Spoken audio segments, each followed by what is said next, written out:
우리가 요한복음을 붙들고 3주째 같이 하나님 은혜 누리고 있습니다.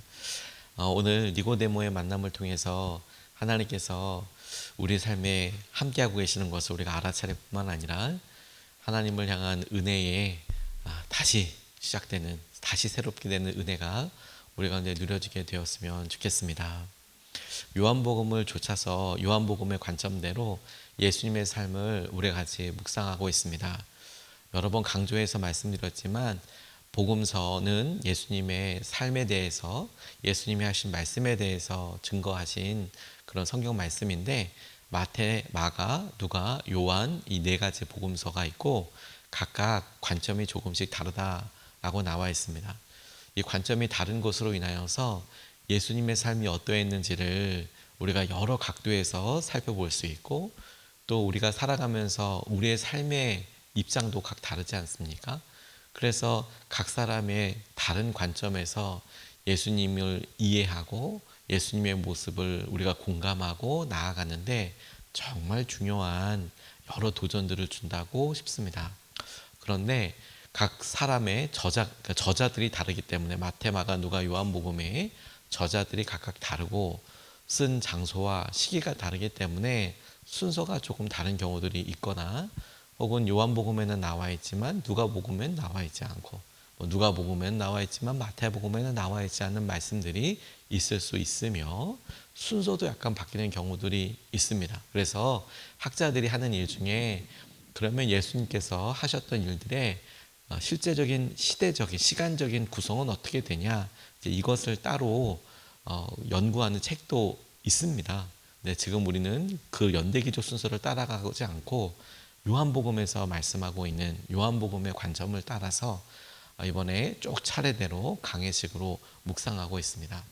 이 3장은 앞서서 말씀드린 대로 니고데모와의 만남을 이야기하고 있는데, 그는 예수님께서 하나님으로부터 오신 분이라는 것을 알았습니다. 이것 자체도 참 놀라운 일인데, 예수님은 그가 주목하고 있는, 그러니까 니고데모가 주목하고 있는 부분을 다시 깨우쳐 주셨어요. 다시 도전해 주셨습니다. 우리에게도 주님께서 니고데모에게 하셨던 대로 새로운 은혜, 니고데모가 알았지만 그 수준이 아닌 하나님께서 원하시고 이끌어 가시는 놀라운 수준의 도전을 해 가시는 것을 우리가 같이 좀 주목하고 싶습니다. 첫 번째로 주목하고 싶은 것은 주님이 하시는 일들을 알아보게 해달라고 기도하고 싶습니다. 주님께서 하시는 일들을 알아보게 해주십시오. 오늘 1절 2절 말씀을 보면, 바리새파 사람 가운데 니고데모라는 사람이 있었다. 그는 유대 사람의 한 지도자였다. 이 사람이 밤에 예수께 와서 말하였다.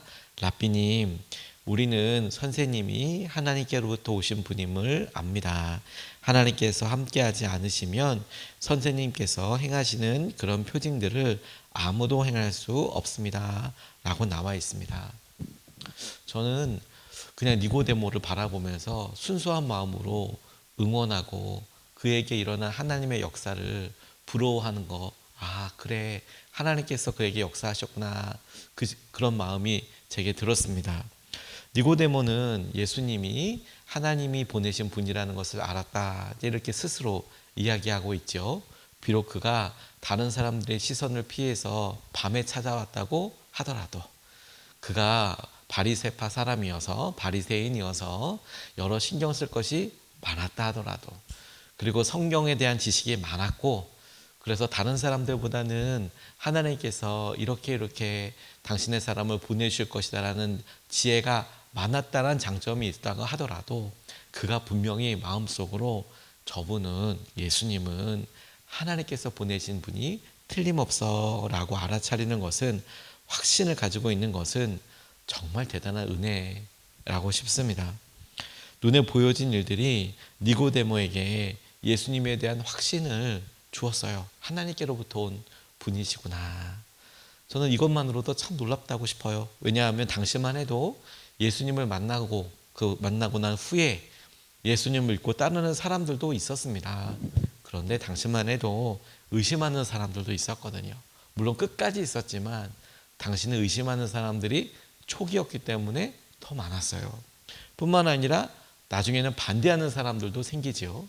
그러니까 니고데모가 바리새파여서 당시의 종교 지도자의 어떤 그룹에 들어가 있고 그의 영향력이 종교적으로 당시 예루살렘에 그래도 영향력을 강력하게 미치는 자리에 있었던 리더, 지도자라고 할 수 있는데 그가 그럼에도 불구하고 예수님을 보고 하나님으로부터 온 사람이라는 것을 알아차렸다는 것은 그렇지 못한 사람들에 비하면 정말 대단한 일이죠. 니고데모가 주목했던 것은 하나님이 하시는 일이었다. 그걸 보고 알아차렸다는 거잖아요. 그런데 우리에게도 가만히 생각해 보았습니다. 하나님께서 하시는 여러 일들이 있을 텐데 모든 사람들에게 들려지는 혹은 보여지는 이 일이 어떤 사람들에게는 니고데모 같은 사람들에게는 이거 하나님이 하시는 일이구나 알아차려지는데 그렇지 못한 사람들도 있잖아요. 그런데 그렇게 알아차려지는 사람들은 주님을 향한 관심도 그리고 주님을 향한 관심 때문에 이렇게 한 걸음 내딛게 되는 것도 그리고 와서 주님이 하시는 일이라고 고백도 하게 되고 그리고 나중에는 감사도 하게 되는 것이지요.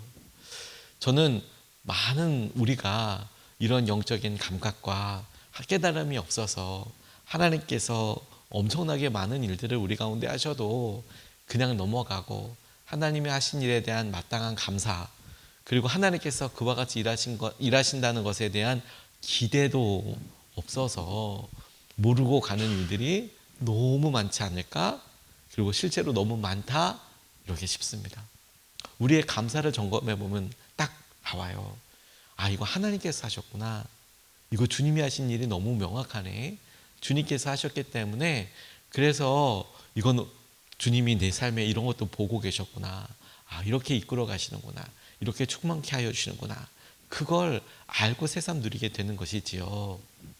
저는 제가 전도사 시절에 큰 실수라기보다는 주님의 뜻이라고 생각해서 저는 순종한다고 했는데 크게 속아서 어려움을 당했던 적이 있었습니다.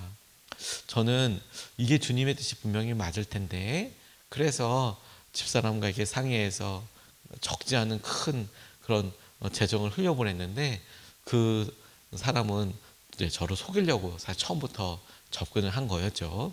처음 보는 사람한테 그렇게 결심한 것도 좀 그렇기는 했습니다만 그런데 제가 나중에 주목하게 된 것은 그게 제게 큰 마음의 시험이 됐어요. 기도도 잘 안 되고 앞으로 속을 수 있다라고 생각을 하니까 사람을 믿는다는 거 너무 힘들다고 생각되던 즈음에 하나님께서 어떻게 저와 저의 가정을 회복시켜 주셨냐면 우리가 너무 경제적으로 힘들어지고 그리고 뭐 실제로 뭐 생활이 안 되는 그런 삶이 되는데 우리 부부가 아유 오늘 쌀 떨어졌네 아유 김치 떨어졌네 아유 뭐 먹고 싶은데 이거 어떡할까 당시에 집사람이 첫 번째 우리 은혜 임신 중이었거든요. 그래서 이제 먹고 싶은 것이 많을 때 저와 집사람만 둘이서 이제 이야기하는 그런 이야기들이 마치 하나님께서 우리 집에 도청장치 달아놓은 것처럼 CCTV 달아놓은 것처럼 우리 집에 쌀이 없다고 떨어지고 그렇게 고민하던 날 집에 쌀이 이렇게 사태에 걸려져 있고 김치가 없어서 이거 뭐 어떡하나 이럴 때 김치 와서 걸어져 있고 주님께서 그렇게 먹을 것들 먹고 싶어하는 것들마저도 하나씩 하나씩 공급해 주시는데 그 공급해 주시는 그게 뭐 크다 작다 비싸다 이런 게 아니고 우리가 마음으로 감동하고 회복될 수 있었던 것은 주님께서 이런 때에 우리의 말을 듣고 계시는구나. 심지어 기도가 아니라 우리끼리만 하는 말인데도 다 듣고 계시는구나. 그게 깨달아지니까 마침내 아유 속았어. 나 왜 이렇게 어리석어. 나 왜 이렇게 실패했어. 그리고 우리를 그게 접근해서 우리를 힘들게 하는 그 사람은 뭐야. 이런 것에 대한 고민이 아니라 하나님께서 우리 삶에 이렇게 가까이 우리의 모든 말을 듣고 계시고 그리고 그 일을 해결해 주시고 풀어 주시고 이끌어 가시는구나. 그것이 큰 감동과 하나님을 향한 은혜가 회복이 되더라고요. 저는 니고데모의 이야기를 보면서 니고데모가 하나님의 하시는 일을 주목하였다라고 나와 있지 않습니까? 그런데 여러분 우리도 이런 열심과 이런 마음이 필요하다라는 생각을 오히려 하게 됐어요. 그렇지. 오늘 우리 삶에 하나님은 어떤 일을 하실까? 그리고 하나님께로부터 온 일을 우리가 알아차릴 수 있도록 그런 은혜를 갈망하는 것이 너무 필요하겠다고 싶어요. 그리고 우리에게 날마다 생기는 마주하는 일, 맨날 만나는 사람이라도 혹시 하나님이 하시는 말, 하나님이 오늘 이 사람을 통해서 하나님 우리 삶에 어떻게 이렇게 질문해 보면 하나님이 하시는 일에 대하여 감사가 더 많아질 것이고 하나님이 하시는 일에 대하여 찬양이 더 많아질 것이고 하나님을 향한 기대감이 더 커져서 주님의 놀라운 임재로 충만한 하루가 되었으면 좋겠습니다. 그런데 두 번째로 주목해 보고 싶은 것은 이것이 완성은 아닙니다. 하지만 저는 영적으로 우리가 바랄 수 있는 퍽 중요한 그런 감각이라고 싶은데 주님께서 니고데모에게 새롭게 도전하신 부분도 있어요. 3절에서부터 6절까지 말씀을 보면 예수께서 그에게 말씀하셨다. 내가 진정으로 진정으로 너에게 말한다. 누구든지 다시 나지 않으면 하나님 나라를 볼 수 없다. 니고데모가 예수께 말하였다. 사람이 늙었는데 그가 어떻게 태어날 수 있겠습니까? 어머니 뱃속에 다시 들어갔다가 태어날 수야 없지 않습니까? 예수께서 대답하셨다. 내가 진정으로 진정으로 너에게 말한다. 누구든지 물과 성령으로 나지 아니하면 하나님 나라에 들어갈 수 없다. 육에서 난 것은 육이요 영에서 난 것은 영이다. 이렇게 말씀하고 계십니다. 저는 이미 니고데모 마음속에서 시작된 하나님의 일도 참 감사하지만 주님께서 당신을 찾아온 니고데모에게 그의 시선, 그가 주목하고 있는 관점을 바꿔주셨어요. 다시 말해서 니고데모가 보고 깨달은 것도 진짜 놀랍지만 다시 태어나야 한다라고 이렇게 말씀해 주시는 겁니다. 생각하는 것과 다시 태어나는 것은 사뭇 다르죠. 저는 깨닫게 되는 것만 해도 참 놀랍다고 싶습니다. 그것에 대해서 같이 믿음 생활 해보고 실제로 전도를 해보고 보면 하나님께서 하신 일이 정말 틀림없는데 근데 그걸 못 깨닫는 사람도 진짜 많거든요. 그런데 그런 삶조차도 하지 못하는데 깨닫게 되었으니 감사하죠. 그런데 하나님께서 예수님을 통해 우리에게 다시 한번 주목하는 것은 근데 거기서 만족하지 마라.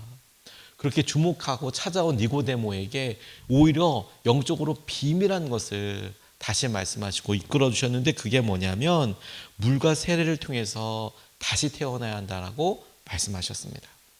학자들은 전통적으로 이 부분을 물과 세례를 통해서 다시 태어난다고 하셨으니까 예수님께서 세례요한을 통하여서 물에 들어가셨을 때 그분에게 성령이 임하고 그리고 그 세례를 통하여서 완전히 다시 사는 삶에 대해서 그렇게 쉽게 떠올릴 수 있겠지요. 그걸 말한다고 이야기합니다. 니고데모에게 있어서 물과 세례로 다시 태어나야 한다. 그래야 하나님 나라에 들어갈 수 있고 하나님의 나라를 볼 수 있다. 라고 이렇게 이야기하시는 것이 저는 두 가지로 이렇게 다가왔어요. 첫 번째는 너의 삶이 깨닫는 데서 만족하지 말고 네가 완전히 하나님께로 주님께로 들어가는 네가 죽고 예수 그리스도로 사는 것까지 나아가야 한다. 네가 단순히 감사가 많아지고 와 주님께서 그와 같은 일을 하시는군요. 그런 일이 놀랍게 이끌어 가시는 것이 너무 감사합니다.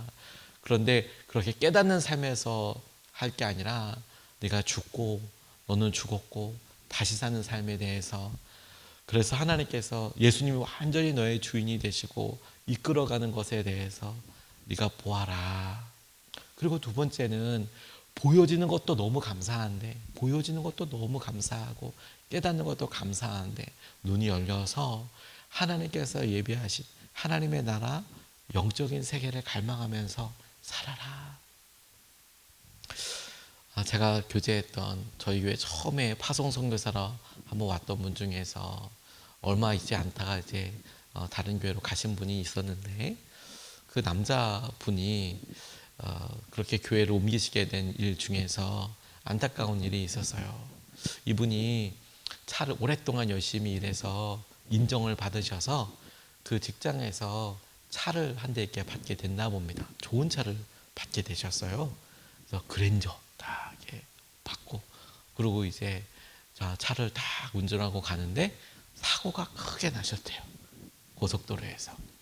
그래서 새 차인데 아직 임시 번호판도 떼지 않았는데 그게 거의 폐차 수준으로 사고가 난 거예요. 하나님이 어떻게 이렇게 하실 수 있냐고. 그렇게 이분이 확 크게 시험에 드신 거예요. 신방을 갔죠. 그래서 이야기를 이렇게 여러 가지 들어보니까 자기가 뭐 몇 년 동안 일해서 근데 그 직장에서도 여러 가지 뭐 인센티브도 있지만 그래도 이제 그런 방식으로 또 이렇게 하더라고요.